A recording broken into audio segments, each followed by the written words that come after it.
ওগো আল্লাহর হাবিব, আমি জাহান্নাম থেকে মুক্তি পাওয়ার জন্য, কবরের আযাব থেকে মুক্তি পাওয়ার জন্য, মৃত্যুর যন্ত্রণা থেকে মুক্তির লক্ষ্যে আমি এমন কিছু পার্সোনালি আমি আমল করি যেই পৃথিবীর আমার গোপন আমলগুলা কেউ জানে না, আল্লাহ তাআলা ছাড়া। আজকে আপনি আমার গোপন আমলগুলা জেনে গেছেন, তাহলে আমার নাজাত হবে কিসের দ্বারা? কারণ নাজাত তো মানুষ পাবে গোপন গোপন ছোট্ট ছোট্ট নফল আমলের দ্বারা। কথা বলেন ঠিক কি ঠিক না? গোপন আমল আমার প্রকাশ পেয়ে গেল, তাহলে আমার নাজাত হবে কেমনে? অথচ আমাদের সমাজে এমন অনেকে আছে, আপনার কোনো আমলের খবর নাই, মাইক পাইলে বলে এত রাকাত তাহাজ্জুদের নামাজ, এত রাকাত নফল নামাজ, এত খতম কোরআন শরীফ, আছে না নাই? এ কথা বলেন, আছে না নাই? কবরের কাছে গিয়া কোরআন শরীফ পড়ে ভাইরাল হওয়ার জন্য এ দুনিয়ায় এমনও দুনিয়াদার মানুষ, জোরে বলেন আছে না নাই? আরো জোরে বলেন আছে না নাই? আমল তো হবে আল্লাহকে খুশি করার জন্য, নিজেকে প্রকাশ করার জন্য না। আওয়াজ করেন ঠিক কি ঠিক না? আল্লাহ বলেন ইন্না সলাতি ওয়া নুসুকি ওয়া মাহইয়ায়া ওয়া মামাতি লিল্লাহি রাব্বিল আলামিন। বান্দা, নামাজ আমি মালিকের জন্য, তোমার কুরবানি আমি আল্লাহকে খুশি করার জন্য। ও বান্দা, তোমার হজ যাকাত দান খয়রাত আমি আল্লাহকে সন্তুষ্ট করার লক্ষ্যে। তোমার গোটা জীবনের সমস্ত আমল হবে আমি আল্লাহকে রাজি খুশি করার জন্য। ঠিক কিনা? আমল করবো আল্লাহকে খুশি করার জন্য। আমার আমল যেন কেউ না জানে, ব্যক্তিগত আমল যেন কেউ না জানে, পার্সোনাল আমল কোনো যেন কেউ না জানে। এটা আমার গোপন আমল, যেই গোপন আমলের বিনিময়ে কিয়ামতে মাশারের ময়দানে ভয়াবহ মুসিবতের দিনে আমি যেন মালিককে খুশি করে, রাজিয়ার খুশি করে আমি যেন জাহান্নাম থেকে মুক্তি পেতে পারি। জোরে বলেন ঠিক কি ঠিক না? আমার আমল হতে হবে গোপন আমল। আমাদের সমাজে মানুষ আমল করে অল্প, এটা সমাজের মধ্যে বেশি সে প্রকাশ করে বেড়ায়। ও দোস্ত, এই আমল দ্বারা তো আপনি আমি মুক্তি পাবো না। ঠিক বললাম না? ঠিক বললাম? হ্যাঁ। الذين يقيمون الصلاة ومما رزقناهم ينفقون أولئك هم المؤمنون حقا لهم درجات عند ربهم ومغفرة ورزق كريم.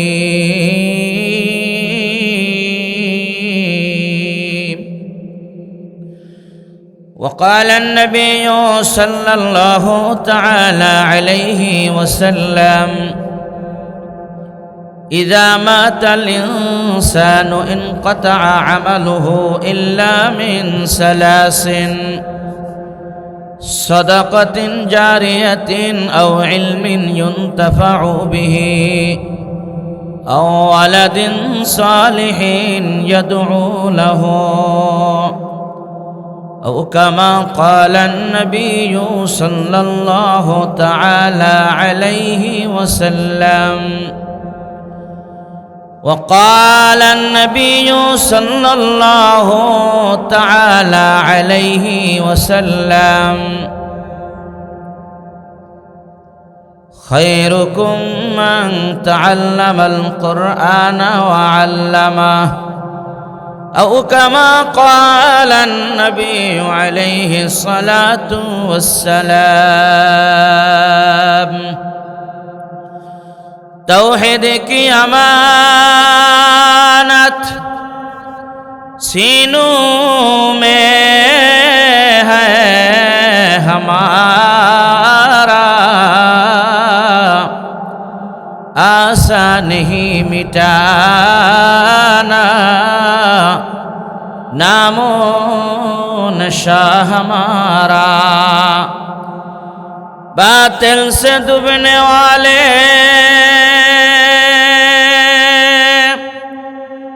ऐ आसमान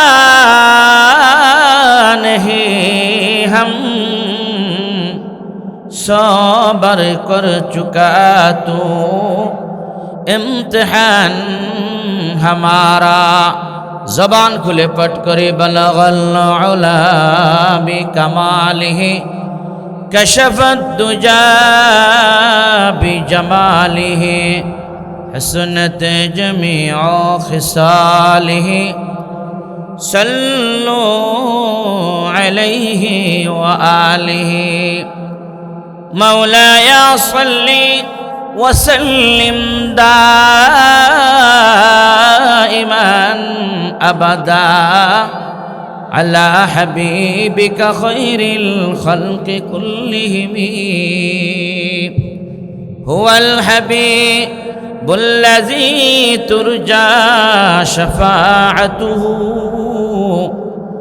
लिकुल्लि हौलिम मिनल अहालि मुक़तहिमी बलगल उला बि कमालिही कशफत दुजा बि जमालिही हसनत जमीअ खिसालिही। मुहम्मद ने आकर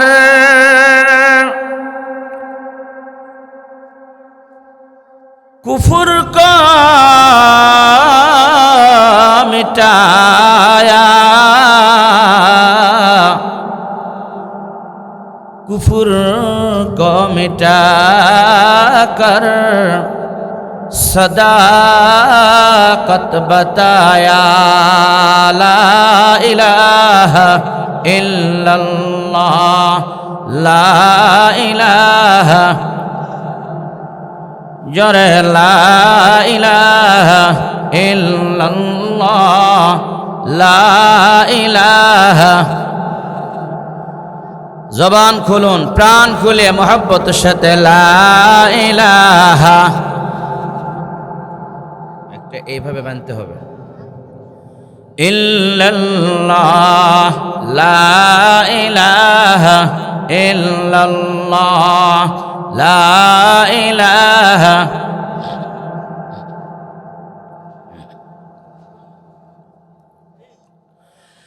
मुकुन सुस्ती नमाज़े पंजगाना फ़वैलुल लिल मुसल्लीन अल्लज़ीना ला इलाहा जरे ला इलाहा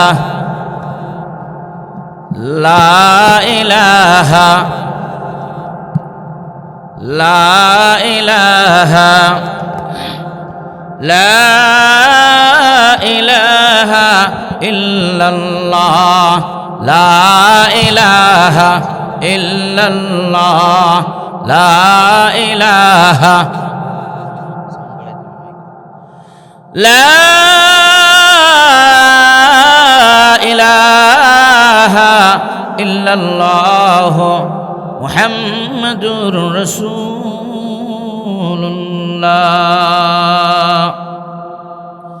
सल्लल्लाहु अलैहि वसल्लम। सुब्हानक ला इल्म लना इल्ला मा अल्लमतना इन्नका अंतल अलीमुल हकीम वतुब अलैना इन्नका अंतत तव्वाबुर रहीम। रब्बि इश्रह ली सदरी वयस्सिर ली अम्री वहलुल उक़दतम मिन लिसानी यफ़क़हू क़ौली। अल्लाहुम्मा सल्लि अला मुहम्मदिन कुल्लमा ज़करहु ज़ाकिरून व कुल्लमा गफ़ल अन ज़िक्रिहिल गाफ़िलून। 13 জানুয়ারি 2026 স্টেডিয়াম গেট আদর্শপাড়া হাফেজিয়া মাদ্রাসা এতিমখানার উদ্যোগে হিফজ ছাত্রদের দস্তরবন্দি অনুষ্ঠান উপলক্ষে সপ্তম বার্ষিক ওয়াজ মাহফিল আদর্শপাড়া কলেজ ময়দান অধ্যক্ষর মাহফিলের সম্মানিত সভাপতি, মাগুরা জেলার সকলের শ্রদ্ধাভাজন ব্যক্তিত্ব, বুজুর্গ আলেম, আমার অত্যন্ত শ্রদ্ধেয় মুরব্বী আলহাজ হজরত মাওলানা শাহ সাইফুল্লাহ সাহেব হাফিজাহুল্লাহুল ওয়ারা, ইমাম ও খতিব, হাসপাতাল জামে মসজিদ মাগুরা। অধ্যক্ষর মাহফিলে যিনি রয়েছেন পরিচালক হিসেবে হজরত মাওলানা আবু দাউদ সাহেব, পরিচালক অত্র মাদ্রাসা। আজকের মাহফিলের যিনি এত সময় আপনাদের সামনে অত্যন্ত সুললিত কণ্ঠে আপনাদেরকে মনোমুগ্ধকর বয়ান শুনাইতেছিলেন, আমাদের সকলের পরিচিত মুখ, মাগুরা জেলার অত্যন্ত গর্বের হজরত মাওলানা বন্ধুবর মুফতি আলকামা বিন জাফর, খতিব, শাহী জামে মসজিদ ভাটারা, গুলশান, ঢাকা। বিশেষ অতিথি হজরত মাওলানা মুফতি হারুনুর রশিদ, ইমাম ও খতিব, স্টেডিয়াম গেট, আদর্শপাড়া জামে মসজিদ মাগুরা। দেগার হজরত ওয়াইজিন একরাম, জাতির শ্রেষ্ঠ সন্তান হজরত উলামায়ে একরাম, সামনে উপবিষ্ট দিন দরদি, ধর্মপ্রাণ, বয়োজ্যেষ্ঠ আমার বাবাজিরা, যুবক বন্ধুরা, স্নেহের কচিকাচারা, পর্দার আড়ালে অবস্থানরতা মুহতারামা শ্রদ্ধায়ামা ও বোনেরা, আল্লাহ রাব্বুল আলামিনের নিকট শুকরগুজার হচ্ছি যে মহান রব্বুল আলামিন আমাদেরকে আজ কুরআনুল কারীমের তাফসীর মাহফিলে অংশগ্রহণ করার সুযোগ করে দিয়েছেন। সকলে মনকে উজাড় করে একেবারে দিল থেকে কণ্ঠে কণ্ঠ মিলিয়ে উচ্চ কণ্ঠে সকলেই কালিমাতুশ শুকর আদায় করি। সকলে জোরে সরে বলি আলহামদুলিল্লাহ। অসংখ্য অগণিত দুরুদ এবং সালাম বর্ষিত হোক আখেরি পয়গম্বর, দো জাহানের বাদশাহ, সরকারে দো আলম, দো জাহানের বাদশাহ, মা আমেনার দুলাল, সৈয়দুল বাশার, সমস্ত নবীদের সরদার, রহমাতুল লিল আলামিন নবী মুহাম্মদুর রাসূলুল্লাহ সাল্লাল্লাহু আলাইহি ওয়াসাল্লামের উপর সকলে একবার পাঠ করুন সাল্লাল্লাহু আলাইহি ওয়াসাল্লাম। সম্মানিত উপস্থিতি, আমি আপনাদের সামনে পবিত্র কালামুল্লাহ শরীফের পারা নম্বর 9 এবং সূরা আনফাল থেকে 2, 3, 4 তিনটে আয়াতে কারিমা তেলাওয়াত করেছি। আমার ইতিপূর্বের যে বক্তা আলোচনা করেছেন তিনার আলোচনার ধারাবাহিকতা বজায় রাখার জন্য আমি শেষের অংশটুকু আপনাদের সামনে আলোচনা পেশ করতে চাই। এই জন্যই আমি এখানে আসার পর আমি এই সিদ্ধান্ত গ্রহণ করেছি।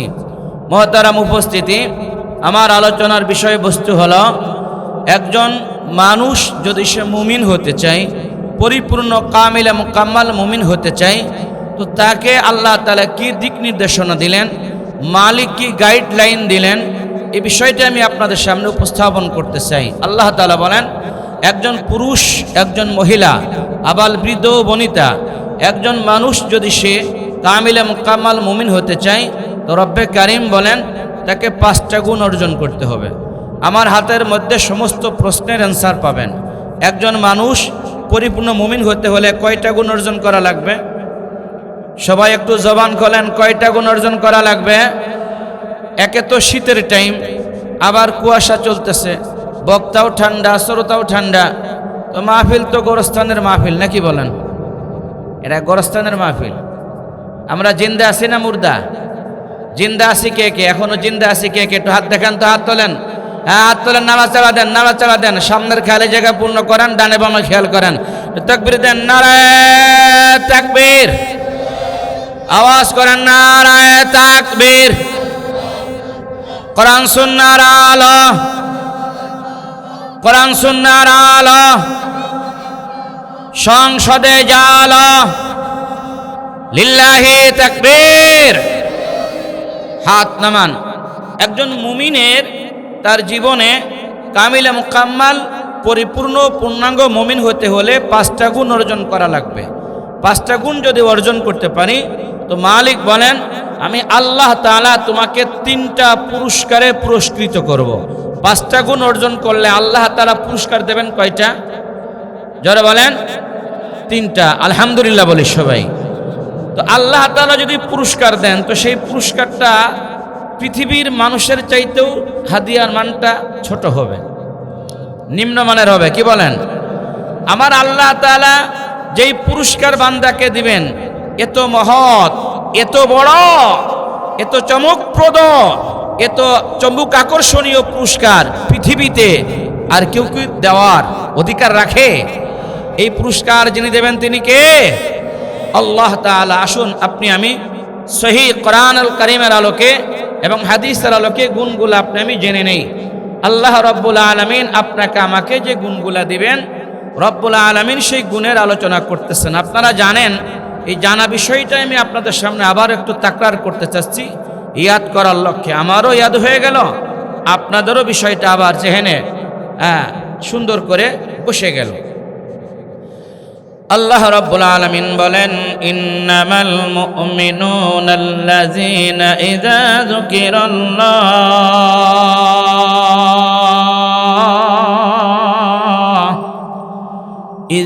যুকিরাল্লাহু ওয়াজিলাত কুলুবুহুম ওয়া ইযা তুলিয়াত আলাইহিম আয়াতুহু وَإِذَا تُلِيَتْ عَلَيْهِمْ آيَاتُهُ زَادَتْهُمْ إِيمَانًا وَعَلَى رَبِّهِمْ يَتَوَكَّلُونَ আল্লাহ রাব্বুল আলামিন ইরশাদ করেন, হে দুনিয়ার মানুষ শোনো, আবাল বৃদ্ধ বনিতা, তাম দুনিয়ার মানুষ, সমগ্র পৃথিবীর মানব মণ্ডলী শোনো, আমি রব্বুল আলামিন তোমাদেরকে আমি আল্লাহ বন্ধু বানাইতে চাই। আমি আল্লাহ তাআলা তোমাদেরকে আমার কাছে টানতে চাই। আমি আল্লাহ তাআলা আদর করে তোমাদেরকে ভালোবেসে মহব্বত করে আমি মালিক যে জান্নাত বানাইলাম, একটা দুইটা না 8-8টা জান্নাত বানাইলাম, আমি মালিক তোমাদেরকে জান্নাতগুলা বুঝে দিতে চাই। যারা বলেন আল্লাহু আকবার।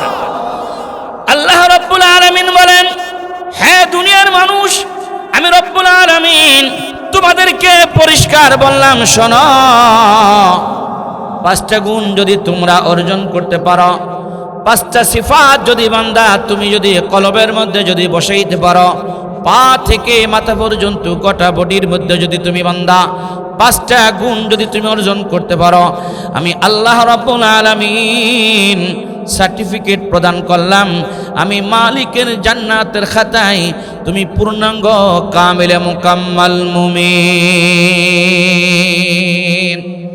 আল্লাহ তাআলার জান্নাতের খাতায় আপনি আমি কামিলে মুকাম্মাল পূর্ণাঙ্গ মুমিন হতে চাই কি চাই না? আমার বন্ধুরা, মাগুরার মুসলমান, আপনি আমি পূর্ণাঙ্গ মুমিন যারা বলেন হতে চাই কি চাই না? কে কে চাই, কে কে চাই? লিল্লাহি তাকবীর। আল্লাহ তাআলা বলেন, তুমি যদি কামিলে মুকাম্মাল মুমিন যদি হতে চাও বান্দা, রব্বুল আলামিন বলেন তোমাকে 5টা গুণ অর্জন করা লাগবে। আল্লাহ প্রথমেই আপনাকে আমাকে ইমানের যে মৌলিক যে বিষয়, তাওহীদ যে বিষয়টা, একত্ববাদের যে সবক, আল্লাহ সেটা আপনাকে আমাকে শুনান। মালিক বলেন 1 নম্বর হলো ইন্নামাল মুমিনুনাল্লাযীনা ইযা যুকিরাল্লাহ।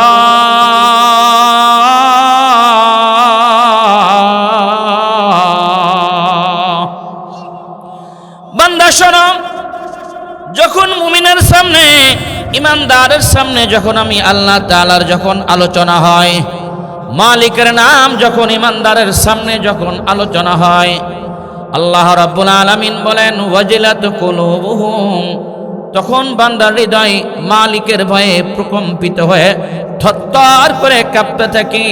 বান্দার দিলে কথার সাক্ষ্য প্রদান করে, পৃথিবীর এটা অদ্বিতীয়, আর তো কারোর নাম নয়, এ নাম তো হলো আমার মালিকের নাম।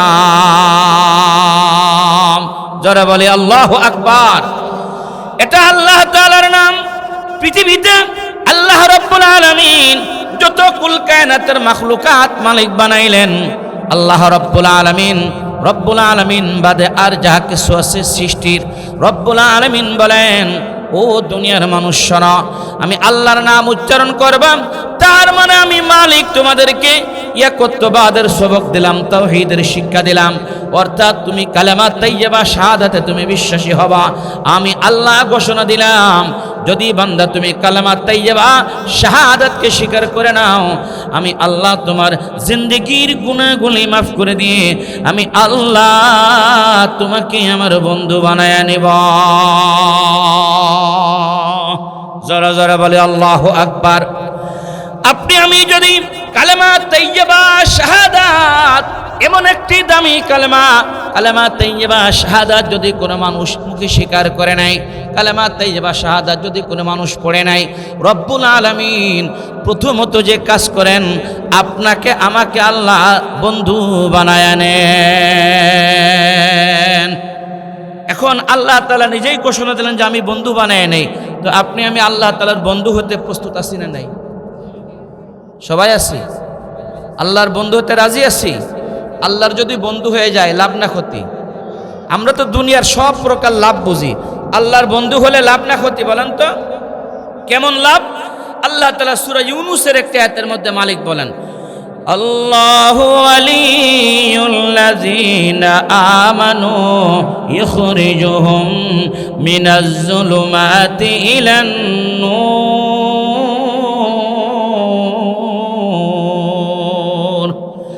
আল্লাহ রাব্বুল আলামিন বলেন, বান্দা তোমাকে আমি আল্লাহ কেমন বন্ধু বানাইব? আল্লাহ বলে দিলেন, শোনো, তোমাকে আমি আল্লাহ তাআলা অন্ধকার জগৎ থেকে বের করে আনব, কুফরির জগৎ থেকে বের করে আনব। আল্লাহ তাআলা বলেন শিরকের জগৎ থেকে বের করে আনব। আমি মালিক ইমানের যে নূর আছে, আলো আছে, ইমানের নূর আর আলোর জগতের মধ্যে আমি আল্লাহ তাআলা তোমাকে ডুবায়া দেব, চুবায়া দেব। ওই বান্দাগুলা এখন আলোর মধ্যে চলে, যেমন দিনের বেলায় বান্দা দেখতে কোনো কষ্ট হয় না। মালিক বলেন শরিয়াতের পথে চলতে, দিনের পথে চলতে ওই মানুষের আর কোনো বাধা থাকে না। যারা বলেন না সুবহানাল্লাহ। এক নম্বর হলো আল্লাহ তাআলার ভয় অন্তরের মধ্যে পয়দা করা।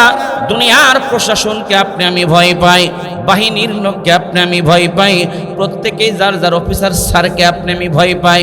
আল্লাহ তাআলা বলেন এই তো দুনিয়ার একটা অবস্থা বান্দা, কিন্তু তুমি আমি আল্লাহকে ভয় করবা। অর্থাৎ কোন গুনাহ যখন তোমার সামনে আসবে বান্দা, গুনার কাজ করার আগে তুমি মালিককে স্মরণ করবা। আমি যেমন অন্যায় করতেছি, অপরাধ করতেছি, গুনাহের কাজ করতেছি, পৃথিবীর কেউ যদি আমার গুনাহ না দেখে, আমার গুনাহের খবর যদি পৃথিবীর কেউ না জানে, একমাত্র যিনি আমার গুনাহের খবর জানেন এবং দেখেন তিনি হলেন আল্লাহ। সুবহানাল্লাহ। আপনি আমি যদি গুনাহ করি কে দেখেন? কথা বলেন, কে দেখেন? আবার নেক আমল করি কে দেখেন?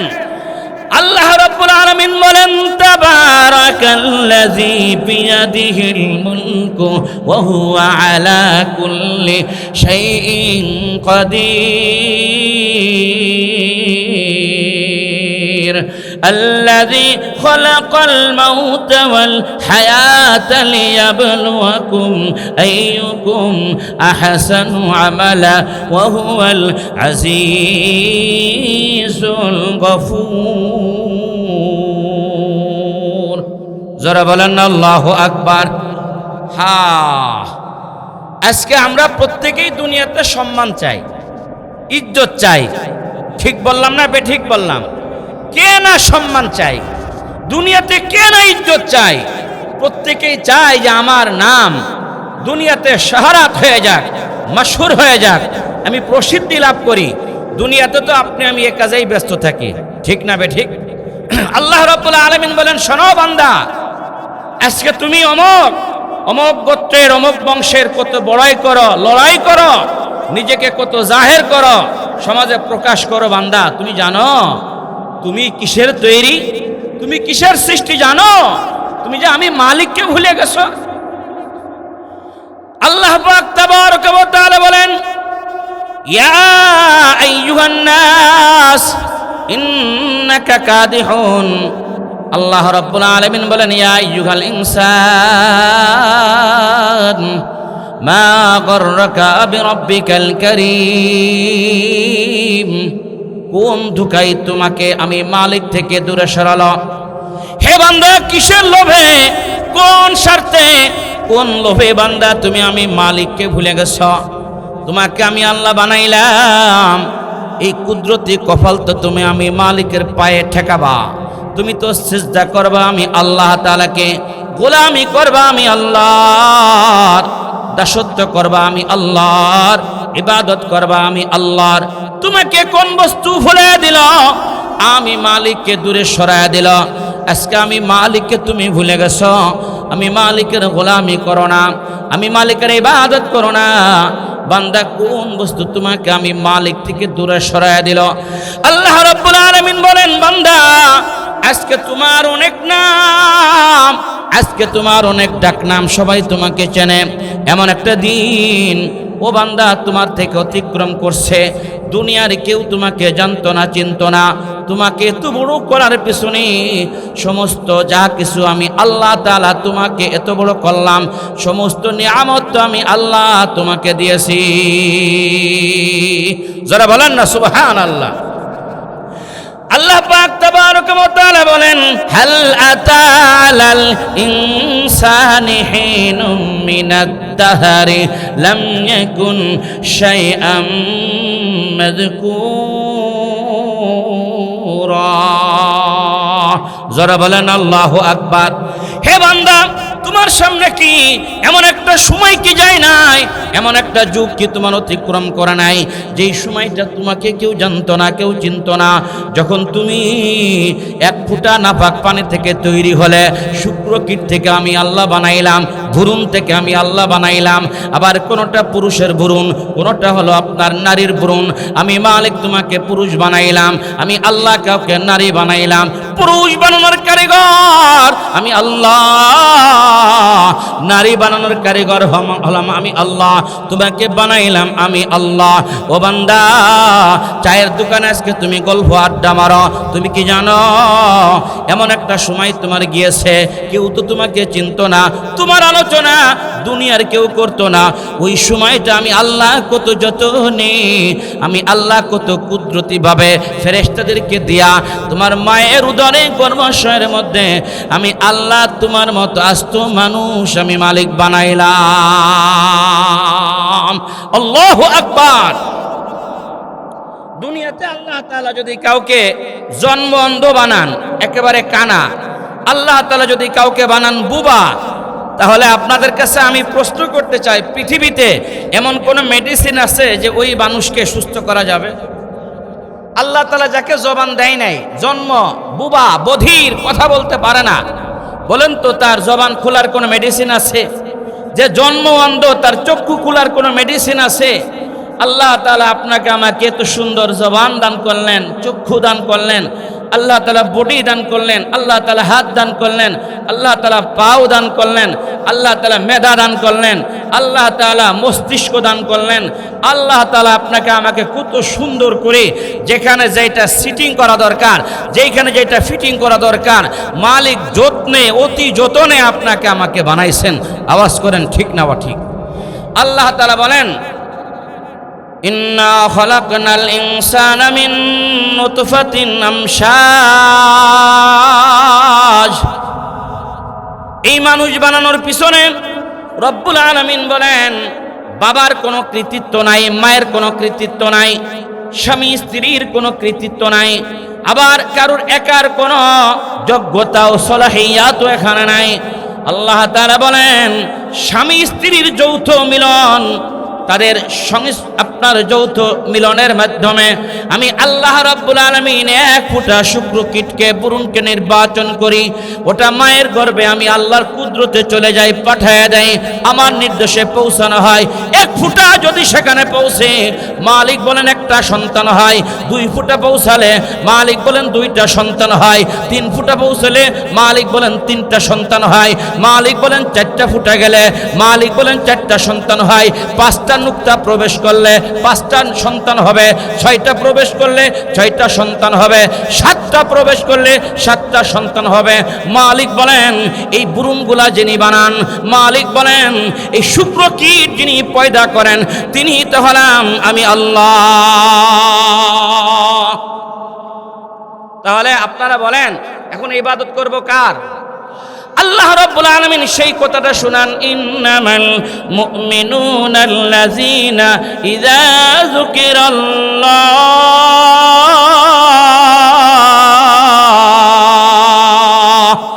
বান্দার সামনে যখন আমি মালিকের যখন আলোচনা হয়, বান্দার অন্তর থরথর করে ভয়ে কাঁপতে থাকে, প্রকম্পিত হয়ে যায়।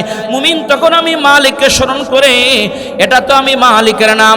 আমার ভাইরা, হযরতে বেলাল হাফসী রাদিয়াল্লাহু তাআলা আনহু নবীজির একজন সাহাবী। আমরা সকলেই জানি হযরতে বেলাল রাদিয়াল্লাহু তাআলা আন, বেলালকে যত প্রহার করা হয়, বেলালকে যত মারা হয়, বেলালকে যত নির্যাতন করা হয়, বেলাল কি কালেমা ছেড়ে দিয়েছিল নাকি? বেলাল কি তাওহীদকে কি প্রত্যাখ্যান করছে নাকি? বেলাল নবীর সাহাবী বেলাল যত তাকে নির্যাতন করা হয়, ঈমান গ্রহণ করার কারণে, কালেমা গ্রহণ করার কারণে বেলালকে যত নির্যাতন করা হয়, যত আপনার বেত্রাঘাত করা হয়, মরুভূমির মধ্যে বেলাল বলে উটের চামড়ার মধ্যে বেলালকে বেঁধে পাথুরে জমিনের মধ্যে টেনে হেঁচড়ে নিয়ে মস্কারা করা হয়, খেলাধুলা করা হয়, বেলালকে পাথর মারা হয়, লাঠি পেটা করা হয়, যত নির্যাতন করা হয়, বেলালের জবান থেকে শুধু একটা শব্দ বের হয়, আল্লাহু আহাদ, আল্লাহু আহাদ। যারা বলেন আল্লাহু আকবার। হযরতে বেলালকে যত নির্যাতন করা হয়, বেলাল তত মালিকের নাম জপে। তার কারণ কি? ইযা যুকিরাল্লাহ, যারা বলেন আল্লাহু আকবার। বেলাল আমার মালিকের নাম জপতে বেলাল মজা পেয়ে গেছে। বেলাল আল্লাহর জিকিরের মধ্যে মজা পায়। কাফের মুশরিকের দল বেলালকে পিটানের মধ্যে তারা আনন্দ করে। বেলাল থেকে মা তেলাওয়াত করেছি। মুমিনের 5টা গুণ অর্জন করতে হবে। তার মধ্যে 1 নম্বর হলো আল্লাহ তাআলার তাওহীদ একত্ববাদে বিশ্বাস করা। 2 নম্বর হলো আল্লাহ রাব্বুল আলামিন বলেন, ওয়া ইযা তুলিয়াত আলাইহিম আয়াতুহু যাদাতুহুম ঈমানা। আল্লাহু আকবার বলেন। আঙ্গুল গুনে গুনে আলোচনা বসবেন। 2 নম্বর হলো ওয়া ইযা তুলিয়াত আলাইহিম আয়াতুহু যাদাতুহুম ঈমানা। যখন কোরআন কারীমের আয়াত তেলাওয়াত করা হয়, কোরআন যখন তেলাওয়াত করা হয়, মুমিনের ঈমান তখন বাড়তে থাকে, ঈমান বৃদ্ধি পায়।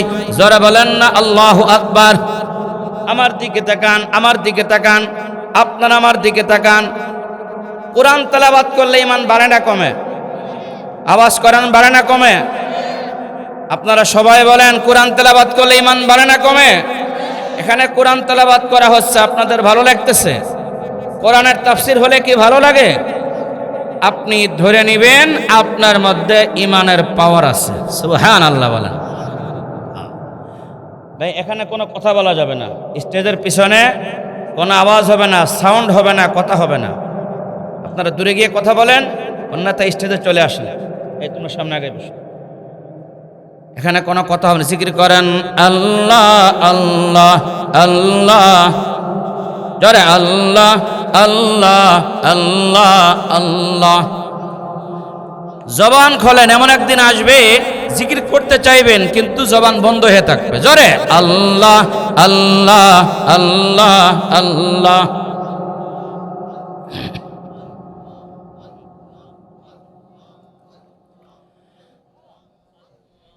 وَإِذَا تُلِيَتْ عَلَيْهِمْ آيَاتُهُ زَادَتْهُمْ ঈমানা। মুমিনের 2 নম্বর গুণ হলো, মুমিন যখন কোরআনুল কারীম যখন তেলাওয়াত করে, আল্লাহ রাব্বুল আলামিন বলেন তখন তার ঈমান বাড়তে থাকে। কোরআন তেলাওয়াতের দ্বারা ঈমান বাড়ে, কোরআন তেলাওয়াত শ্রবণের দ্বারা ঈমান বাড়ে।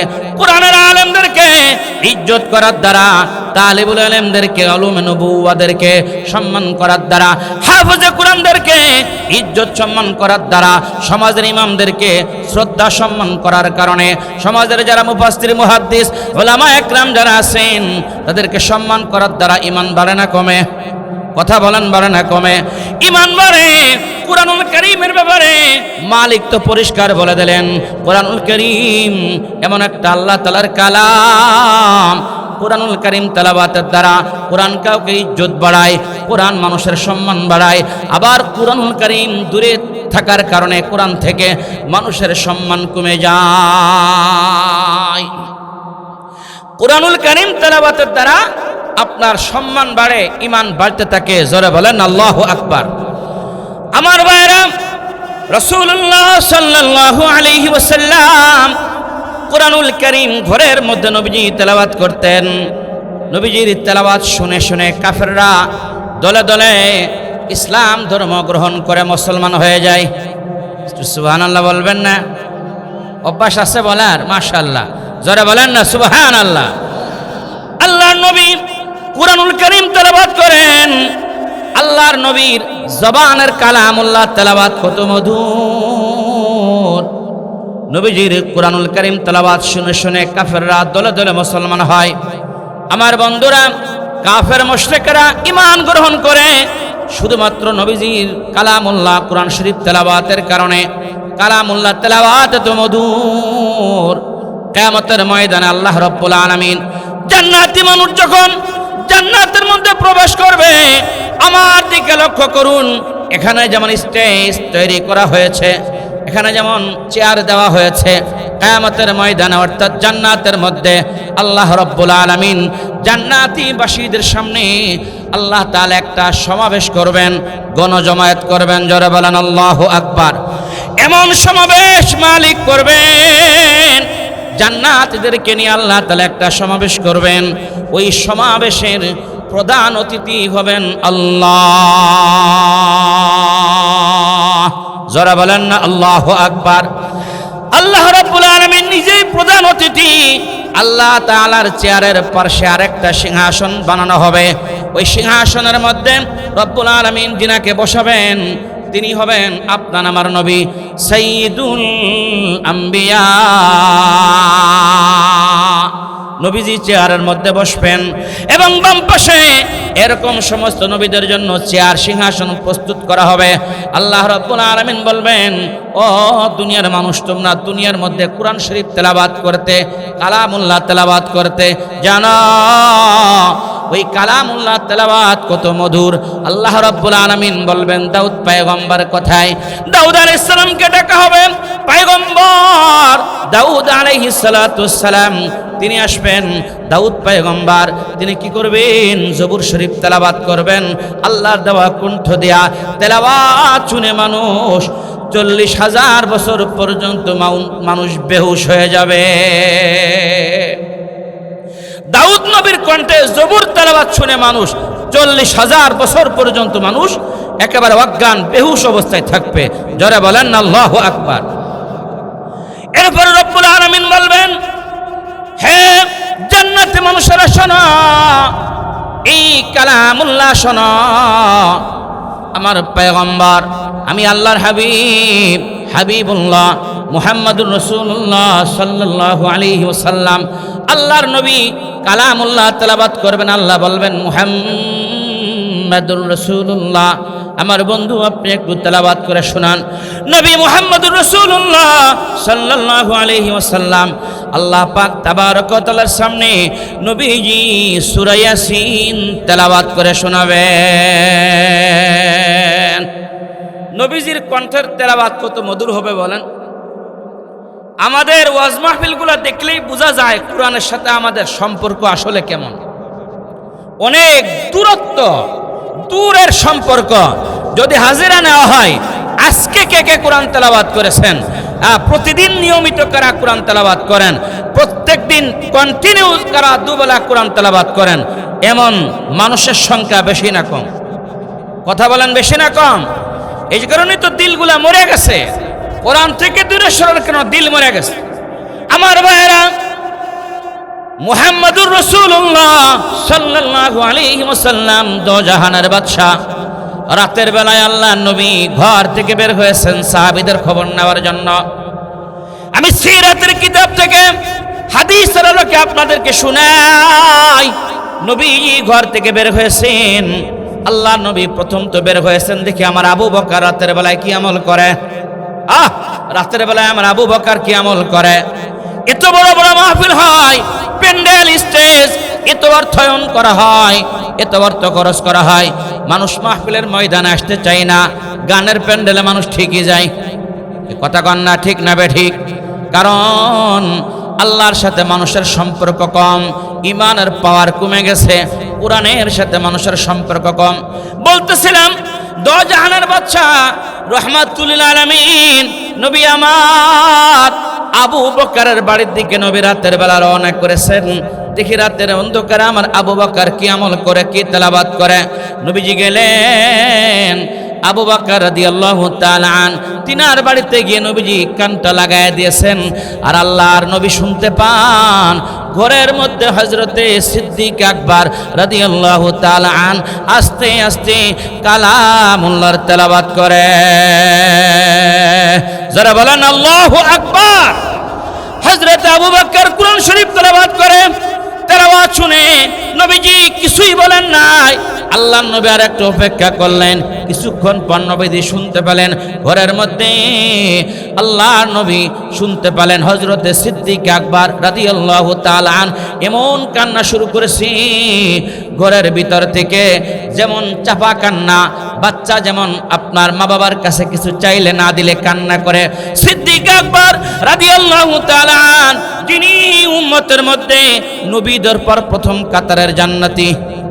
কথা বলেন ঠিক না বে ঠিক?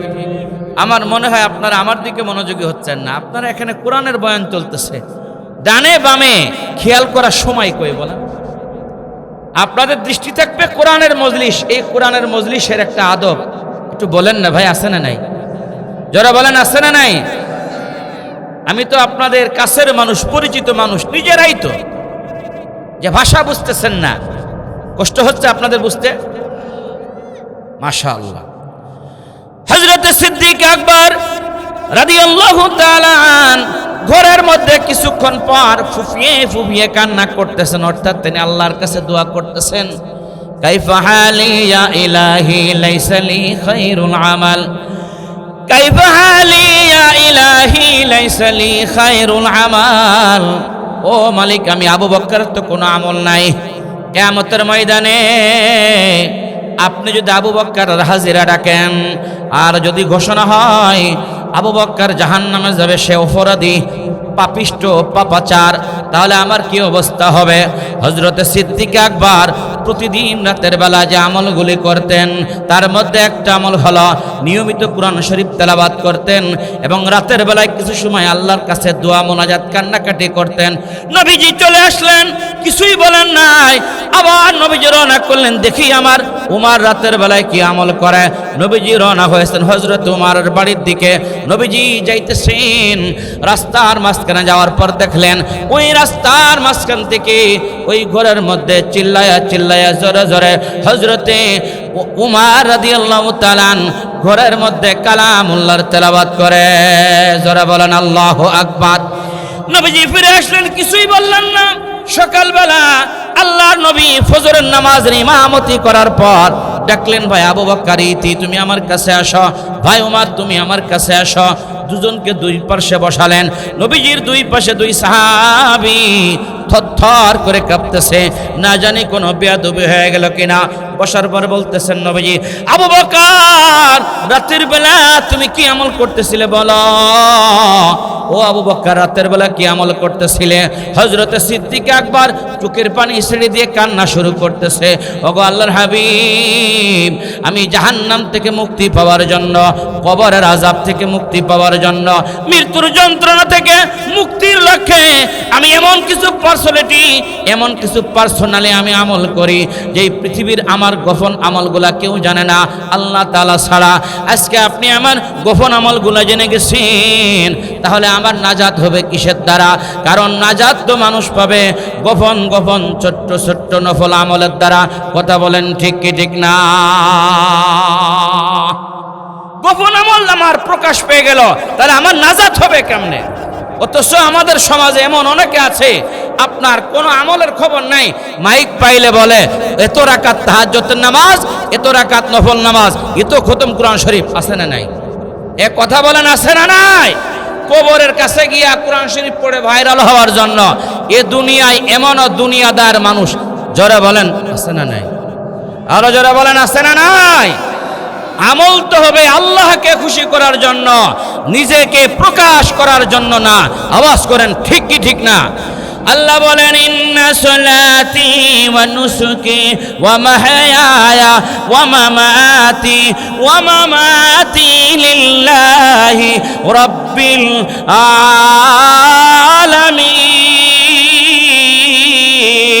আলামিন। বান্দা নামাজ আমি মালিকের জন্য, তোমার কুরবানি আমি আল্লাহকে খুশি করার জন্য। ও বান্দা তোমার হজ যাকাত দান খয়রাত আমি আল্লাহকে সন্তুষ্ট করার লক্ষ্যে। তোমার গোটা জীবনের সমস্ত আমল হবে আমি আল্লাহকে রাজি খুশি করার জন্য, ঠিক কি না? আমল করবো আল্লাহকে খুশি করার জন্য। আমার আমল যেন কেউ না জানে, ব্যক্তিগত আমল যেন কেউ না জানে, পার্সোনাল আমল কোনো যেন কেউ না জানে। এটা আমার গোপন আমল, যেই গোপন আমলের বিনিময়ে কিয়ামতে মাশারের ময়দানে ভয়াবহ মুসিবতের দিনে আমি যেন মালিককে খুশি করে, রাজিয়ার খুশি করে আমি যেন জাহান্নাম থেকে মুক্তি পেতে পারি। জোরে বলেন ঠিক কি ঠিক না? আমার আমল হতে হবে গোপন আমল। আমাদের সমাজে মানুষ আমল করে অল্প, এটা সমাজের মধ্যে বেশি সে প্রকাশ করে বেড়ায়। ও দোস্ত, এই আমল দ্বারা তো আপনি আমি মুক্তি পাবো না। ঠিক বললাম না বে ঠিক বললাম? হ্যাঁ। এবার আল্লাহ নবী বললেন, হে আবু বকর, তুমি কুরআনুল কারীমকে তেলাওয়াত করবা, ভলিউম একটু বাড়ায়া দিবা, সাউন্ডকে একটু বাড়ায়া দিবা। উমার, তেলাওয়াত করবা, তুমি একটু ভলিউমকে কমায়া দিবা, সাউন্ড কমায়া দিবা। হে উমর, তুমি কেন জোরে জোরে তেলাওয়াত করে বলো? হযরত উমর বললেন, ওগো আল্লাহর হাবিব, আমি দুই কারণে কালামুল্লাহ জোরে জোরে তেলাওয়াত করি। এক নম্বর কারণ হলো আমি শয়তানকে ভাগাই, দুই নম্বর কারণ হলো ঘুমন্ত ইমানদারকে আমি তাহাজ্জুদের নামাজ পড়ার জন্য জাগাই। নারায়ে তাকবীর। এক নম্বর হলো আমি শয়তানকে ভাগাই, এই জন্য আমরা বলি জোরে বলেন সুবহানাল্লাহ, আলহামদুলিল্লাহ। এই যে তাকবীরগুলো দেওয়া হয় কেন? শয়তানকে ভাগানোর জন্য। আওয়াজ করে কথা বলেন ঠিক কি ঠিক না? শয়তানকে মাগুরা ছাড়া করা লাগবে। শুধু মাগুরা জেলা না, এটা তো একটা ছোট্ট জেলা, 64 জেলার মধ্যে। পুরা বাংলাদেশ থেকে ছাড়া করা লাগবে। শুধু বাংলাদেশ না, গোটা এলাকা থেকে, আপনার টেকনাফ থেকে তেতুলিয়া, সুন্দরবন থেকে বান্দরবন, রূপসা থেকে পাথুরিয়া, গোটা বাংলাদেশ থেকে শয়তান তাড়াইতে হবে। এটা ইমানদারের কাজ, ঠিক কি ঠিক না? শয়তান তাড়াবে কারা? যারা ইমানদার তারা না, যারা ইমানদার না হেরা। শয়তান তাড়ানোর দায়িত্ব এটাও আমাদের ইমানি দায়িত্ব, এটা আমাদের একটা আমল। আওয়াজ করেন ঠিক কি ঠিক না? শয়তানকে ভাগাইতে হবে, তাড়াইতে হবে। শয়তানকে দিল থেকে, অন্তর থেকে বের করে দিয়ে আল্লাহ তাআলার মারফত, আল্লাহর খৌফ খশিয়াত, তাওহীদ একত্ববাদ আমার কলবে বসাইতে হবে। পৃথিবী একদিক চলে যাবে, আমার ঈমান তালমাল হবে না। আওয়াজ করে কথা বলেন ঠিক না বে ঠিক? এ কারণে আল্লাহ নবী বললেন, হে উমর, তুমি তেলাওয়াতকে, আওয়াজকে একটু কমায় দিবা। হযরত উমরের ব্যাপারে একটু বলতে হয়। হযরত উমর তো একজন মানুষ, নবীজির সাহাবী, অর্থাৎ দ্বিতীয় নম্বর খলিফা।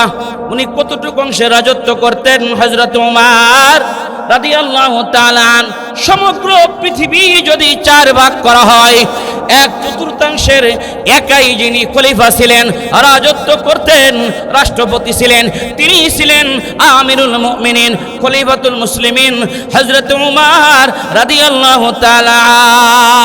যারা বলেন আল্লাহু আকবার। হযরত উমর রাদিয়াল্লাহু তাআলা রাতের বেলা খোঁজ নেওয়ার জন্য বের হয়েছেন ঘর থেকে। দেখি আমার উম্মতের কি অবস্থা, আমার উম্মতের কি অবস্থা, রাষ্ট্রের রাজ্যের কি অবস্থা। বের হওয়ার পর একটা ঘরের পার্শ্ব দিয়ে যায়, মা মেয়ে ঘরের মধ্যে গল্প শুরু করছে। মেয়ে বলতেছে, মা দুধের মধ্যে পানি মিশানো যাবে না। আর মা বলতেছে, দুধের মধ্যে পানি মিশাও।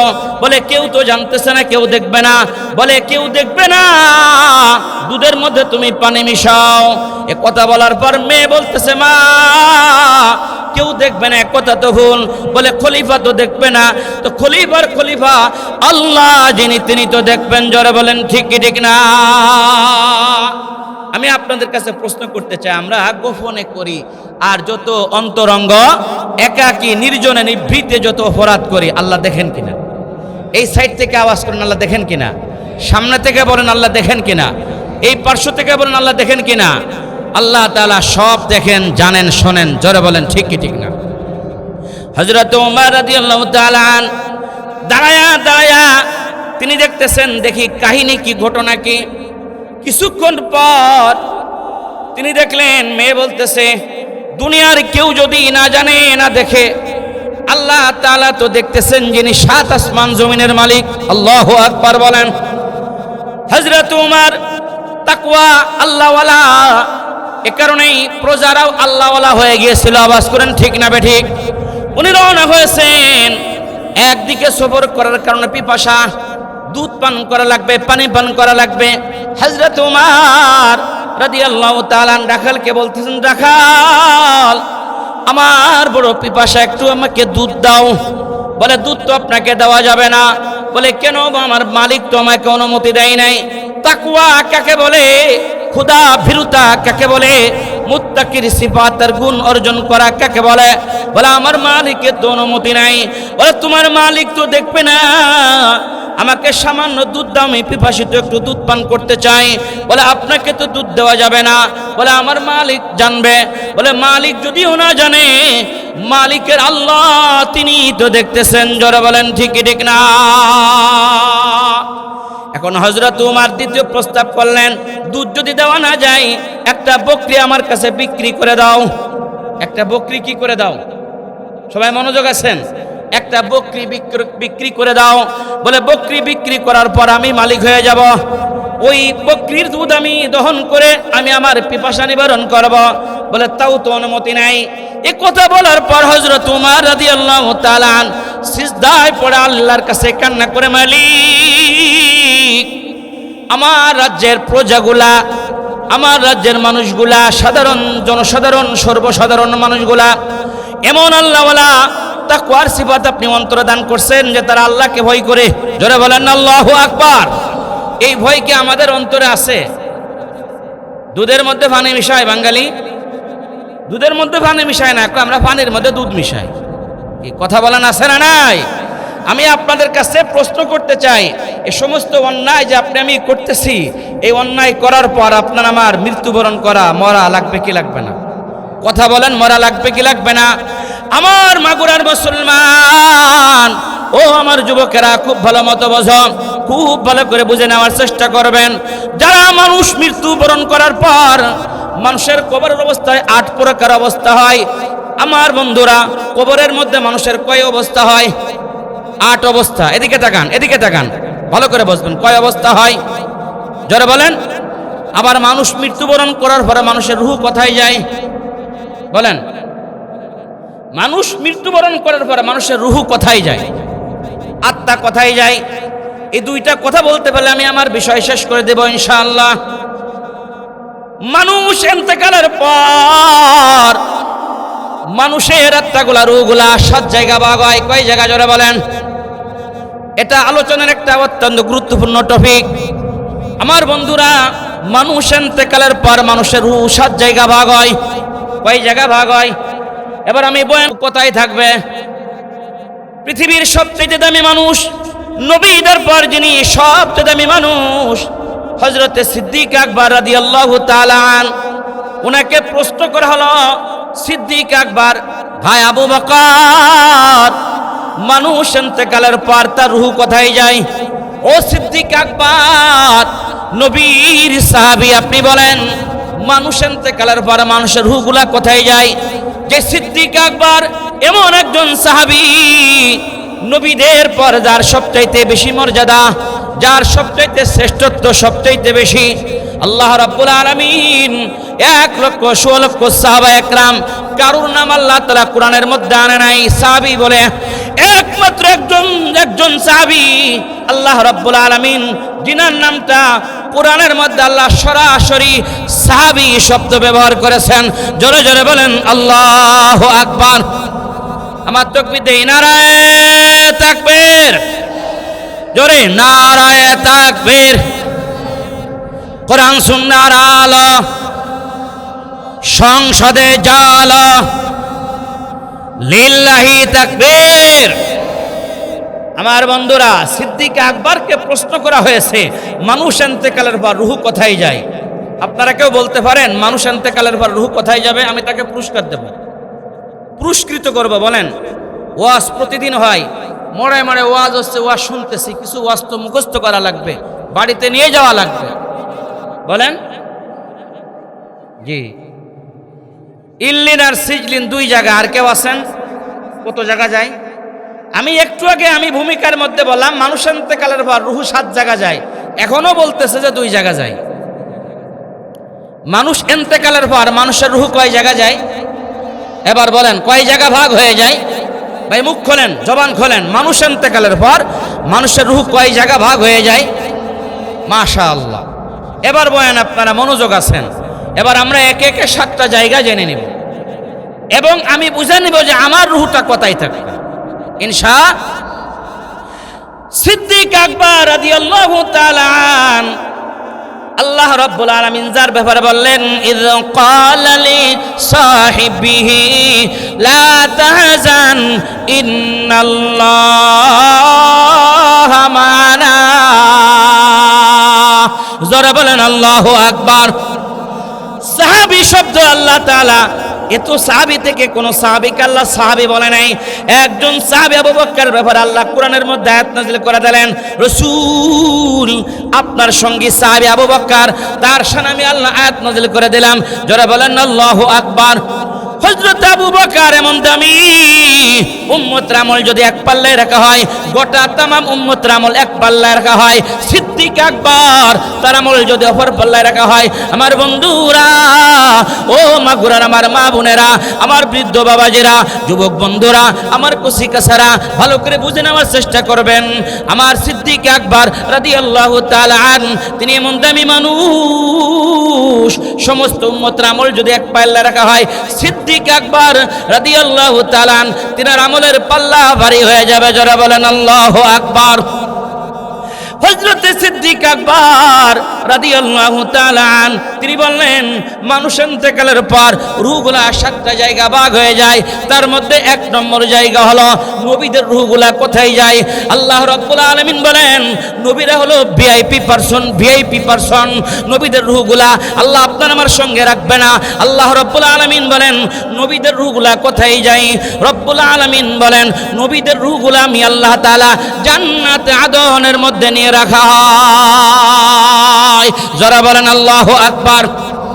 জান্নাতিন তাজরি মিন তাহতি হাল আনহার। জান্নাতে আদন, আদন নামক জান্নাতের মধ্যে নবীদের রূহগুলা নিয়ে যাওয়া হয়। এবার বলুন, নবীদের রূহ আর আমাদের রূহ কি এক জায়গায় থাকে নাকি? নবীদের রূহগুলা জান্নাতে আদনের মধ্যে নিয়ে রাখা হয়। এটা হলো 1 নম্বর। 2 নম্বর হলো আল্লাহ রাব্বুল আলামিন আলেমদের রূহগুলা কোথায় নিয়ে রাখেন? দুনিয়ার মধ্যে যারা আলেম, যারা দুনিয়ার মধ্যে যারা হাফেজে কোরআন, এখানে 7 জন ছাত্র হাফেজ হবে, আজকে তাদের মাথায় পাগড়ি প্রদান করা হবে। এই 7 জন ছাত্র হাফেজ যাদের সিনায় 30 পারা কোরআন সংরক্ষিত, ক্যাসেটের মতো বাজতে থাকে 30 পারা কোরআনের হাফেজ। এই হাফেজের মর্যাদার আমার মর্যাদা কি এক? ওর রূহ আর আমার রূহ কি এক জায়গায় থাকবে নাকি? যার পিছনে ইক্তেদা করে নামাজ পড়ি, যে ইমামের পিছনে ইক্তেদা করে নামাজ পড়ি, ইমামের রূহ আর আমার রূহ, মুফাসসিরের রূহ আর আমার রূহ, শাইখুল হাদিসের রূহ আমার রূহ, আলেম সমাজের রূহ আর আমার রূহ এক জায়গায় থাকবে কিনা? আমার বন্ধুরা, আল্লাহ রাব্বুল আলামিন সিস্টেম ভিন্ন করে দিয়েছেন। আলেমদের রূহ কোথায় রাখবে? আল্লাহ রাব্বুল আলামিন বলেন, ইন্নাল্লাযীনা আমানু ওয়া আমিলুস সালিহাত জান্নাতুল ফিরদাউসি নুজুলা। আল্লাহু আকবার বলেন। 2 নম্বর হলো যারা দুনিয়ার মধ্যে যারা আলেম, যারা হাফেজ কোরআন, যারা ইমাম সমাজ, যারা মুফাসসির, যারা মুহাদ্দিস, শাইখুল হাদিস, এদের রূহগুলাকে আল্লাহ রাব্বুল আলামিন আপনার আমার আম পাবলিকের সঙ্গে রাখবে না। রব্বুল আলামিন এদের রূহগুলাকে নিয়ে জান্নাতুল ফিরদাউসের মধ্যে আল্লাহ রেখে দিবেন। যারা বলেন আল্লাহু আকবার। প্রত্যেকটা দলিল কোরআন থেকে আমি বয়ান করব।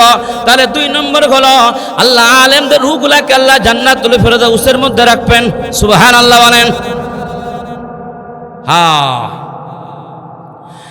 জান্নাতুল ফেরদাউস হলো সমস্ত জান্নাতের মধ্যে জান্নাতুল ফেরদাউস হলো সবচেয়ে আরামদায়ক, সবচেয়ে এটা শিরোমণি মধ্যমণির মধ্যে রব্বুল আলামিন জান্নাতুল ফেরদাউসকে বানাইছেন। আল্লাহর নবীর সাহাবী আবু হুরায়রা রাদিয়াল্লাহু তাআলা আনকে নবী বললেন, আবু হুরায়রা, তুমি যখন দোয়া করবা মুনাজাতের মধ্যে বলবা, রব্বুল আলামিন আপনি আমাকে জান্নাতুল ফেরদাউস আপনি দান করেন। সুবহানাল্লাহ বলেন। জান্নাতুল ফেরদাউস এত একটা দামি জায়গা। কয়টা বললাম? 2 নম্বর। 3 নম্বর হলো শহীদদের রূহ কোথায় নেওয়া হয়? শহীদদের মর্যাদা তো আরো উঁচু, আপনার আমার মতো নয়। রব্বুল আলামিন শহীদদের রূহগুলি কোথায় রাখবেন? আল্লাহ রব্বুল আলামিন বলেন, ওয়ালা তাকুলু লিমান ইউকতালু ফি সাবিলিল্লাহি আমওয়াত। যারা বলেন আল্লাহু আকবার। বাল আহয়াউ ওয়ালাকিন লা তাশউরুন।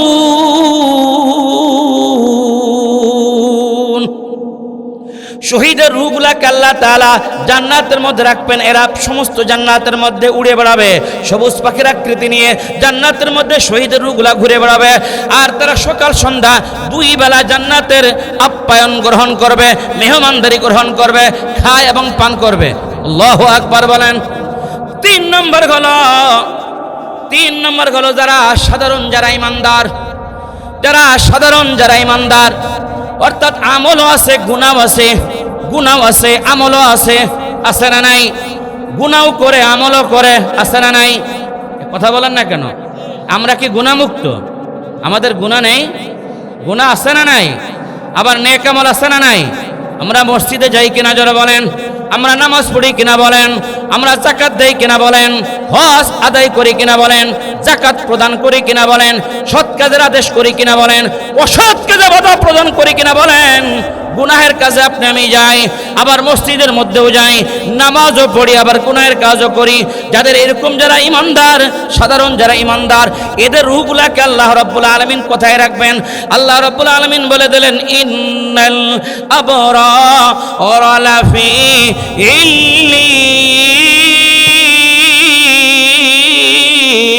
ইল্লিয়িন। যারা বলেন আল্লাহু আকবার।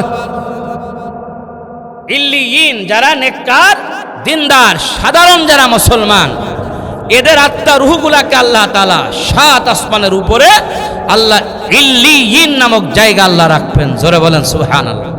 কয়টা বললাম? 4টা। কয়টা বললাম? 5 নম্বর হলো এই দুনিয়াতে যারা ইমানদার নেককার, এই ইমানদার নেককার যারা, আপনার কিছু কিছু সন্তান ছোটবেলায় মারা যায়, যারা গুনাহ বোঝে না, গুনাহের বয়স হয় না, মাসুম বেগুনাহ ছেলে মেয়ে মারা যায়, আছে না নাই? মাসুম বেগুনাহ, এই মাসুম বেগুনাহ যারা ছোটবেলায় মারা যায়, রব্বুল আলামিন এদের রূহগুলা কোথায় নিয়ে যান?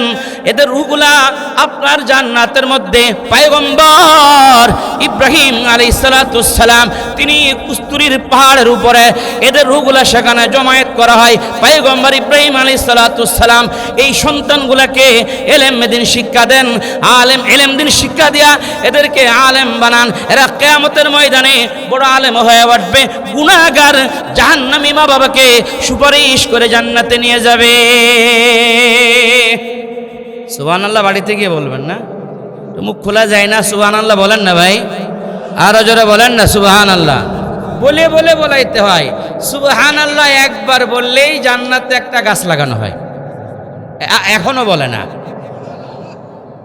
আমি কথা বানায় বলতেছি, তিরমিজি শরীফ থাকলে নিয়ে আসেন, আমি খুলে হাদিসটা পড়ায় দেই, শোনায় দেই। ইব্রাহিম আলাইহিস সালাতু ওয়াস সালাম, উনার সঙ্গে নবীজির মেরাজে 7ম আসমানে সাক্ষাৎ হয়। এ ওয়াজ আপনারা শোনেননি?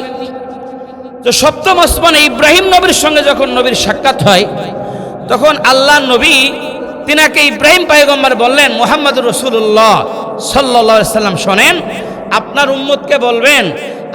উম্মতকে বলবেন জান্নাতের পানি সুমিষ্ট, জান্নাতের জমিন সুঘ্রাণযুক্ত উর্বর। জোরে বলেন আল্লাহু আকবার। আপনার উম্মত যেন বেশি বেশি এই কালেমা পাঠ করে সুবহানাল্লাহি ওয়ালহামদুলিল্লাহি ওয়ালা ইলাহা ইল্লাল্লাহু আল্লাহু আকবার, এই তাসবিহ কালেমা আপনার উম্মত যেন বেশি বেশি পাঠ করবে। নবী বললেন লাভ কি হবে? পয়গম্বর ইব্রাহিম বললেন একবার পাঠ করার দ্বারা জান্নাতে একটা গাছ লাগানো হয়, আর একটা গাছের ছায়া অতিক্রম করতে আরবের লালগুড়ার 700 বছর সময় লাগবে। এখন আল্লাহু আকবার বলে না, মাশাআল্লাহ। ওয়াজে অভ্যস্ত হতে হবে। হ্যাঁ, আমাদের খেয়াল রাখতে হবে। তাহলে সুবহানাল্লাহ, আলহামদুলিল্লাহ, লা ইলাহা ইল্লাল্লাহ, আল্লাহু আকবার, আল্লাহ আল্লাহ, প্রত্যেকটা জিকির, প্রত্যেকটা তাসবিহের বিনিময়ে জান্নাতে গাছ লাগানো হয়। জোরে বলেন না সুবহানাল্লাহ। বলতেছিলাম 5 নম্বর বলতেছিলাম মুসলমানদের নেককার মুমিন মুমিনা মুসলমান, তাদের সন্তানগুলা ছোট ছোট কচিকাচা মাসুম বেগুনা, এরা যখন মারা যায় এদের রুগুলা কুস্তুরির পাহাড়ের মধ্যে নিয়ে যাওয়া হয়। 6 নম্বর হলো কিছু কিছু গুনাহগার মানুষ যারা গুনাহ করে আবার নেক কাজ করে, কিন্তু গুনাহের পাল্লা বেশি, গুনাহের পাল্লা ভারী। জোরে বলেন আছে না নাই? গুনাহের পাল্লা ভারী। ওজন মাপ করার পর কিয়ামতের ময়দানে আমলনামা ওজন করার পর তার গুনাহের পাল্লা ভারী হয়ে যাবে। গুনাহের পাল্লা যাদের ভারী হয়ে যাবে, এই গুনাহের পাল্লা যাদের ভারী, এই গুনাহগার যারা হবে এদের রূহগুলাকে আল্লাহ রাব্বুল আলামিন কোথায় রাখবেন? কুরআনুল কারীমের সূরা মুতাফফিফিন আল্লাহ তাআলা বলেন ওয়া ইন্নাল ফুজ্জারা লাফি সিজ্জিন।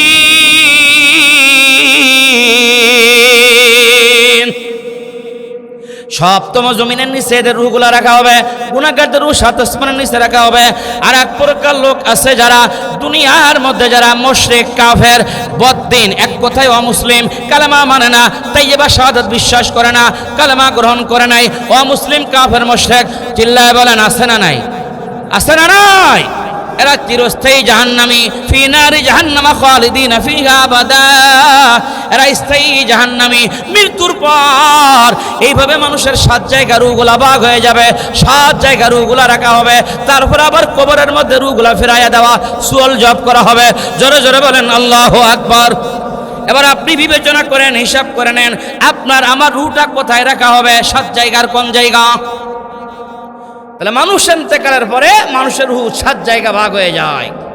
এবার আসেন, মানুষ যখন ইন্তেকাল করে, মানুষকে যখন কবরের মধ্যে যখন দাফন করা হয়, তখন মানুষের 8 অবস্থা হয়। কয় অবস্থা? 5 আর 3 কত হলো? আপনারা আলোচনা বুঝতেছেন? বয়ান বুঝতেছেন? মাশাআল্লাহ, তাকবীর দেন, নারায়ে তাকবীর। জবান খোলেন, নারায়ে তাকবীর, নারায়ে তাকবীর। আলেম উলামা যেখানে আজকের মাহফিল, লিল্লাহি তাকবীর। মানুষ ইন্তেকালের পর তার কবরে মৌলিকভাবে কয় অবস্থা হয়? হ্যাঁ মাশাআল্লাহ, বলেন কয় অবস্থা? এবার আসুন আমরা হাদিসের আলোকে জানব। মানুষ ইন্তেকালের পর মানুষের কবরের মধ্যে 8 অবস্থা হয়। 1 নম্বর, প্রথম প্রকার হলো এক প্রকার গুনাহগার, আর এক প্রকার হলো নেককার। এক প্রকার মাহফিল আসে, আর এক প্রকার তারা মাহফিলকে বৃদ্ধাঙ্গুলি দেখায়। এক প্রকার মানুষ আলেমদেরকে ইজ্জত করে, সম্মান করে, মহব্বত করে, আর এক প্রকার মানুষ আলেম দেখলেই তার গায়ে জ্বালা শুরু হয়। আছে না নাই? আস্তে কন, আস্তে কন, আছে না নাই? ওরা শুনে ফেলাবে, তখন আবার সবাই এসে মাহফিলের ময়দান ভরে যাবে। আছে না নাই? হ্যাঁ, প্রথম প্রকার হলো 4 প্রকার। এই কারণেই যারা গুনাহগার, যারা বেনামাজি, হাদিস শরীফের মধ্যে আছে বেনামাজিকে কবরের মধ্যে মৌলিকভাবে 4 প্রকার শাস্তি দেওয়া হবে। কয় প্রকার শাস্তি? আমাদের সমাজে কিছু মুসলমান আছে, নামকামস্তা মুসলমান, নামের শুরুতে লেখে মুহাম্মদ, কাফন দাফন পায়, জানাজার নামাজও ঠিক মতো পায়, নামাজ পড়ে না, মসজিদে আসে না। আছে না নাই? আছে না নাই? এই বেনামাজি যারা ফুজ্জার, ফাসিক, ফুজ্জার, গুনাহগার, বেনামাজির শাস্তি কবরে কেমন হবে? নবীজি হাদিসের মধ্যে ইরশাদ করেন বেনামাজির কবরে মৌলিকভাবে 4 প্রকার শাস্তি হবে। আমার বয়ান বুঝে থাকলে বলুন কয় প্রকার শাস্তি হবে? আঙ্গুলের কর গুনে গুনে আঙ্গুলে গুনে গুনে বয়ান বুঝে নেওয়ার চেষ্টা করবেন। এক নম্বর হলো হাদিস শরীফের মধ্যে আসছে নবী ইরশাদ করেন, যখন কোনো মানুষকে কবরের মধ্যে দাফন করা হয়, গুনাহগার তার কবরের অবস্থা কেমন হয়? নবীজি বলেন, গুনাহগারকে যখন কবরের মধ্যে দাফন করা হয়, কোনো বেনামাজি নামাজ পড়তো না, 5 ওয়াক্ত মসজিদের মধ্যে আসতো না, আজান শুনতো জানালা লাগায় দেয়, মসজিদের মধ্যে আসে না, এমন বেনামাজি আমাদের মাগুরা জেলায় নাই। আপনাদের মাগুরা জেলায় আছে? এই বেনামাজির কবরে কেমন শাস্তি হবে? আবার বড় গলায় কথা কয়, নামাজ না পড়লে কি আমার ঈমান ঠিক আছে? বলে কি বলে না? বেনামাজি ভালো করে বুঝে নাও মুসলমানের সন্তান, ও মাগুরার আমার বৃদ্ধ বাবাজেরা, আমার যুবক বন্ধুরা, বেনামাজির কবরে মৌলিকভাবে 4 প্রকার শাস্তি হবে। আল্লাহ নবী বলেন, বেনামাজির কবরের 1 নম্বর শাস্তি হলো, বেনামাজিকে যখন কবরের মধ্যে যখন দাফন করা হবে, তখন কবরের মাটি এমন ভাবে তাকে চাপ দিবে, ডান পাশের পাঁজরের হাড়গুলা ভেঙে চুরমার হয়ে বাম পাঁজরের হাড়ের মধ্যে ঢুকে যাবে। যারা বলেন নাউজুবিল্লাহ। এটা হলো বেনামাজির 1 নম্বর শাস্তি। বেনামাজির 2 নম্বর শাস্তি হলো, আল্লাহ নবী বলেন, বেনামাজির 2 নম্বর শাস্তি হলো, বেনামাজির 2 নম্বর শাস্তি হলো, নবীজি বলেন, তার কবরের মধ্যে আগুন জ্বালায় দেওয়া হবে, আগুন জ্বালায় দেওয়া হবে, কবরের মধ্যে হুরিকতিন নার। নবী বলেন, কবরের মধ্যে আগুন ধরায় দেওয়া হবে। যদি কোথাও কোনো বাড়ি ঘরে আগুন লাগায় দেওয়া হয়, ওই বাড়িঘর যেমন পুড়ে সারকার হয়ে যায়, আপনার আগুন নিবানোর জন্য মানুষগুলি দৌড়ায় আসে, ফায়ার আপনার ডিফেন্সের লোকজন দৌড়ায় আসে। ঠিক বললাম না বেঠিক বললাম? ফায়ার সার্ভিসের লোকগুলা ছুটে আসে, এখানে তো কাছেই ফায়ার সার্ভিসের অফিস। আমার বন্ধুরা, কবরের মধ্যে যদি আগুন লেগে যায়, কে আসবে আপনার আমার কবরে আগুন নিবানোর জন্য? আল্লাহ রাব্বুল আলামিন বলেন, গুনাহগার মানুষের কবরের অবস্থা কেমন হবে? বেনামাজি তার কবরের অবস্থা তো এমন হবে, ডাইনে তাকাবে দেখবে আগুন, বামে তাকাবে দেখবে গুনাহগার আগুন। বেনামাজি উপরে তাকাবে আগুন, নিচে তাকাবে বেনামাজি দেখবে আগুন। গোটা কবর তার আগুনের কুণ্ডলী হয়ে যাবে। তার দৃষ্টির যত দূর পর্যন্ত যাবে আগুন আর আগুন দেখবে, আগুনের সাগরে সাঁতার কাটতে থাকবে, রেহাই পাওয়ার কোনো রাস্তা নাই। কয় নম্বর শাস্তির কথা বললাম? বেনামাজির কবরে 3 নম্বর শাস্তি হলো, নবীজি বলেন, বিশাল অজগর আজদাহা সাপ বেনামাজির কবরের মধ্যে ঢুকে পড়বে। আল্লাহর নির্দেশে সাপগুলা কেমন হবে? নবীজি হাদিসের মধ্যে বলেন, তিরমিজি শরীফের বর্ণনা, নবীজি বলেন, সাপের যে চোখগুলা হবে এক একটা জাহান্নামের মতো বড় বড়, 2টা চোখ হবে। আর সাপের যে দাঁত, নবীজি বলেন, দাঁতগুলা হবে এক একটা লোহার দাঁত। আল্লাহ নবী বলেন, সাহাবীরা, ওই সাপের এক গাল এত বড় হবে, গালগুলা এত বড় হবে, মানুষগুলাকে সে গিলে গিলে খেতে থাকবে। জাহান্নামী বেনামাজিকে, অপরাধী পাপিষ্ঠ জাহান্নামীকে গিলে গিলে খাবে। নবী বলেন, এত বড় তার গাল হবে, এই সাপের এক পার্শ্ব দিয়া গালের যদি রওনা হয়, অপর পার্শ্ব ঘুরে আসতে গোটা একটা দিন সময় লাগবে। এত বড় তার গালের আকৃতি, হা করে থাকবে, বিশাল আজদাহা অজগর সাপ। এটা হলো বেনামাজির কবরের 3 নম্বর শাস্তি। নবী বলেন, আল্লাহর হাবিব বলেন, রাহমাতুল লিল আলামিন বলেন, বেনামাজির কবরের 4 নম্বর শাস্তি হলো, তার কবরের মধ্যে 4 নম্বর শাস্তি, একজন ফেরেশতা আল্লাহর নির্দেশে ঢুকে পড়বে।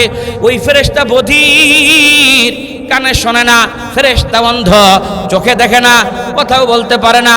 তার হাতে থাকবে বিশাল লোহার দুরমুজ, বিশাল আপনার অস্ত্র থাকবে, লাঠি থাকবে, এগুলা দিয়ে জাহান্নামের অস্ত্র দিয়ে সে শুধু পিটাইতে থাকবে, বেনামাজিকে পিটাইতেই থাকবে। যারা বলেন নাউজুবিল্লাহ। একবার আঘাত করার পর সাপ যখন তাকে কামড় দিবে, দংশন করবে, কামড় দিবে, বেনামাজি সাপের বিষে তার পুরা শরীরটা বিষাক্ত হয়ে যাবে। নবীজি হাদিসের মধ্যে বলেন, এই সাপ যদি দুনিয়ার জমিনে একবার একটা ফুস ছাড়ার সুযোগ পেত, তাহলে গোটা পৃথিবীতে কোনো সবুজ শ্যামল ঘাস, একটা গাছ গাছালি, এমনকি আপনার জিন জাতি, মানব জাতি, কেহই বাঁচত না, সবাই মারা যায়, সবাই মারা যেত। এত বিষাক্ত সাপে আপনাকে আমাকে গুনাহগার পাপিষ্ট পাপাচার গুনাহগার বেনামাজিকে কবরের মধ্যে সাপে কাটতে থাকবে।